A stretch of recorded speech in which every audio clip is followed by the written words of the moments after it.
people are dang it. afraid of conflict, Yeah. so what they'll do is they'll defer it, right? Well, we'll push it down the road, kick the can down the road. When it comes to a situation like that, it's always best to deal with it up front. Yep. Things are fresh, people can remember things that are said. And as it drags on, it tends to lose value in the sense of, what it was worth at that time, but you could be losing a friendship over it. Well, and by not addressing it, just kind of hoping it gets better. That, in this scenario, I mean, I'm a big hope person and dream person, but in this case, hoping it gets better without any attention to it, it's not going to work out. Yeah, so many things in life. I mean, it's good to have hope, but hope isn't going to resolve the problem. It's the action that's going to resolve the problem. And so we have to, again, do it now. You got to address those conflicts, address those situations that need addressing when require your attention. And the results will be so much better when you do that, for sure. Right. I think really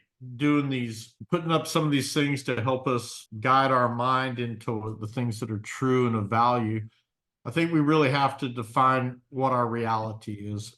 We live kind of in a cyber world with social media. We've got all this pressure around us on TV and just everything that's around us. We have, especially with some of the younger generations, we lose our concept of what reality is. In order to have good leadership, of course, I'm a firm believer I've got to lead myself well, just as you do. You got to lead yourself well before you can lead anybody else. But you have to really define what your reality is. And that's where the journaling has come up. It's almost like a purification of self because, heard every lie you've ever told, And so when you start writing out, you can lie to yourself in writing, but it's really difficult to lie to yourself because what you're writing isn't true. And when you know that you're going to be the only one reading it, what's the win in that? So you may lie to yourself for a little bit, but after a while, that'll even clean itself up. And with me being a person of faith, when you start kind of writing all that out, my heart's kind of changed. So I'm kind of writing it between me and God.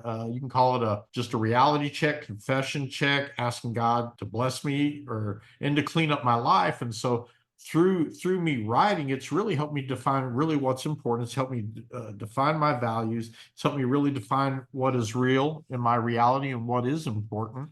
It's actually helped me, we've got 4 children. Our youngest one's 31. I finally got the younger one to stop chasing every little thing that shines. They want to go out and go buy all the little shiny things, that catch their attention. And then they come to the end of the month and they're already out of money and they've got more months still left on what they do money. And yeah, you're going to go broke or doing faster doing that. But defining your reality of really defining what it is that you really want.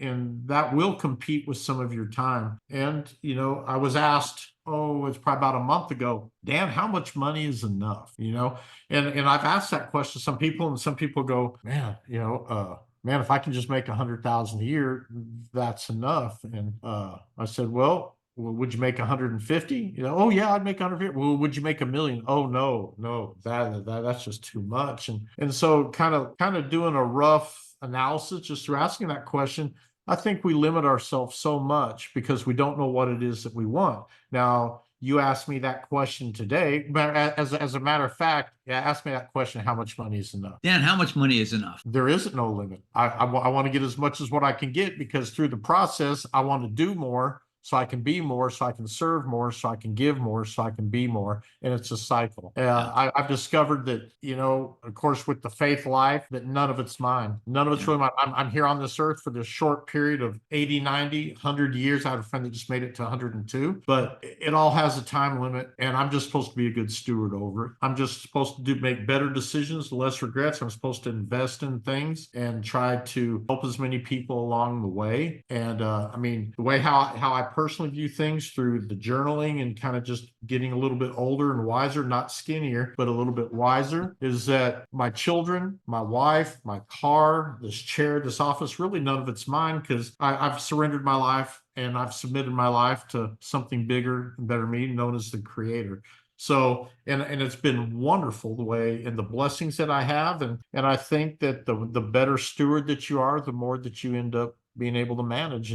And God has put me around some great and wonderful people that are even better than me. You ought to meet them one day. So I challenge them, but they challenge me too. And so we end up doing life together. But had I not started back in the day of just paying attention to the little things. I actually, one of my biggest goals when I was right around 32 is I wanted to be debt free by the time I was 45. I was actually debt free by the time of 41. But if I'd never set a time of I want to be here, meaning no house payment. Now I do use a credit card, but I pay it off every month. So I get the frequent flyer miles or the cash back.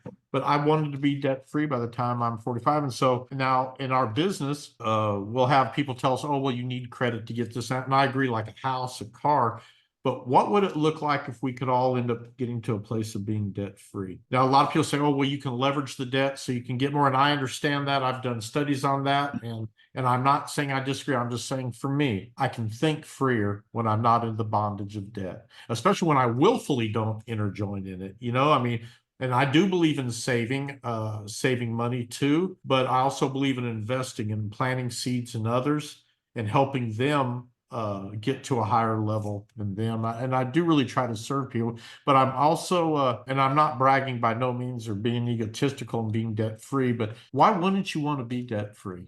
And I think I get asked all the time, well, who do you work for? Or, people, or some of my new team members will say, well, I'm working for you. And it's like, oh, no, you aren't. You're working for yourself. And when you understand that you're working for yourself, that you're responsible for yourself, that you have talents, that you should be doing it now, and that you should be maximizing your time and your talent, that you can prosper. You can prosper and you can become debt free. And I think with your awareness level, through being grateful and through the maturing process of being a considerate worker and having some good healthy habits that you've had to go back and stop some of the negative habits and employ some new ones, I think that you can be very, very prosperous in this world. And then going through the process of why do you want more? I mean, what's the point of having a big 40,000 square foot house if you aren't going to share it, or even a 4,000 square foot house? Right. Yeah. And I know in Florida, everybody has a pool, or a lot of people do. We have a pool here in Texas, and we've had a pool in every house that we've had. And I can remember the best times I've had around the pool is when I had a bunch of kids over there, or adults over there. So, I mean, it's kind of the pool concept. Fill your pool up and share it with everybody.